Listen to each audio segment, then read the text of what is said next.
నమస్తే అండి. నా పేరు డాక్టర్ మనోజ్ చక్రవర్తి. నేను యశోద హాస్పిటల్ సోమాజిగూడలో ఆర్థోపెడిక్ సర్జన్ అండి. Bones and joint స్పెషలిస్ట్ని.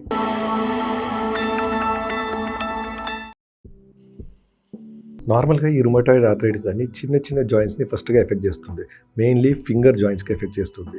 Finger joints swellings వస్తుంటాయి, నొప్పులు ఎక్కువగా అవుతుంటాయి. డిజీజ్ పెరుగుతూ ఉంటే అవి పెద్ద joints like knee joint, hip joints, నడుములో ఉన్న ఎముకలకి ఎఫెక్ట్ అవుతూ ఉంటుంది. దీంతో ఏంటంటే ఉదయం లేవగానే పేషెంట్స్కి విపరీతమైన పెయిన్ ఉంటుంది. నిదానంగా దినం గడిచే కొద్దీ, డే గడిచే కొద్దీ మనకు నొప్పులు తగ్గుతూ ఉంటాయి. దీంతో ఏంటంటే ఈ పేషెంట్స్, రుమటాయిడ్ పేషెంట్స్కి జాయింట్స్లో వాపులు ఉంటాయి, స్వెల్లింగ్స్ ఉంటాయి. తర్వాత స్టిఫ్నెస్, జాయింట్ స్టిఫ్నెస్ ఉంటుంది, అంటే మూమెంట్స్కి తగ్గిపోతూ ఉంటాయి.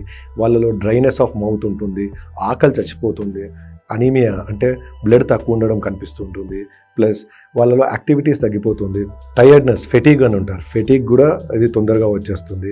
సో ఇలాంటి ఆకలి లేకపోవడం మెయిన్ ఇంపార్టెంట్ థింగ్ అండి. దాంతో అనీమియా వచ్చేస్తుంది.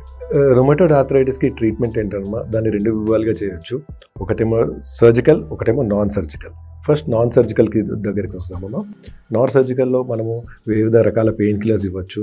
అప్పుడు పేషెంట్కి ఉన్న పెయిన్ బట్టి రకరకాల పెయిన్ కిల్లర్స్ ఇవ్వచ్చు. రెండవది స్టీరాయిడ్ ట్యాబ్లెట్స్ ఇవ్వాలి, లేకపోతే స్టీరాయిడ్ ఇంజెక్షన్స్ ఇవ్వాల్సి వస్తుంది.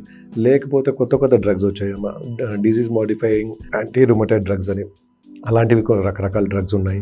అవి బయోలాజికల్ ఏజెంట్స్ అని ఉన్నాయి. సో ఇలాంటి కొత్త డ్రగ్స్ కూడా చాలా వచ్చాయమ్మా ఇప్పుడు. పాతకాలానికి ఇప్పటికి ట్రీట్మెంట్ బాగా వేరియేషన్ అయిపోయింది. సో ఇవి నాన్ సర్జికల్ మెథడ్స్. ఈ నాన్ సర్జికల్ మెథడ్స్లో ఫిజియోథెరపీ కూడా ఒకటి ఉంటుందమ్మా. దాంట్లో పెయిన్ తగ్గించుకోవడానికి ఫిజియోథెరపీ ఉంటుంది, అది కూడా చేయించవచ్చు. మెయిన్ థింగ్ ఇది ఇక్కడ జాయింట్ మొత్తం డిస్ట్రక్షన్, అంటే జాయింట్ మొత్తం చెడిపోయినప్పుడు అప్పుడు జాయింట్ రిప్లేస్మెంట్ సర్జరీస్ చేయాల్సి వస్తుందమ్మా. సో ఇది కాక అప్పుడప్పుడు మనకు చిన్న సర్జరీస్ లైక్ ఇవి టెండన్స్ అంటాం, అంటే తీగలు, ఈ టెండన్ రిపేర్స్ కావచ్చు, లేకపోతే సైనోవెక్టమీ, అంటే కాలు బాగా వాసి మూమెంట్స్కి ప్రాబ్లం అయిపోతుంటే దాంట్లో ఈ మజిల్ టిష్యూని తీసి, అది అప్పుడు జాయింట్ టిష్యూని తీసి అప్పుడు జాయింట్ని కూడా క్లియర్ చేయొచ్చు. దాన్ని సైనోవెక్టమీ అంటాము. లేకపోతే జాయింట్ని ఫ్యూజ్ చేయాల్సిన సర్జరీస్ చేయొచ్చు. ఇలా రకరకాల సర్జరీస్ ఉంటాయమ్మా. ఇట్ డిపెండ్స్ పేషెంట్కి ఏ జాయింట్ ఎఫెక్ట్ అయింది, ఆయన ఫంక్షన్ ఎలా ఉంది, అంటే నడక ఎలా ఉంది, నొప్పి ఎలా ఉంది, ఇవన్నీ ఫ్యాక్టర్స్ తీసుకొని ఈ రకరకాల ట్రీట్మెంట్ చేయొచ్చు. ఒకటేంటంటే రుమటాయిడ్ ట్రీట్మెంట్ అనేది చాలా సంవత్సరాల వరకు చేయాల్సి వస్తుంది. ఇది చాలా రోజులు పడుతుంది ట్రీట్మెంట్ కావడానికి. సో దానికి ఒక పర్టికులర్ కోర్స్ అంటూ ఉండదు, అది కనీసం సంవత్సరాలు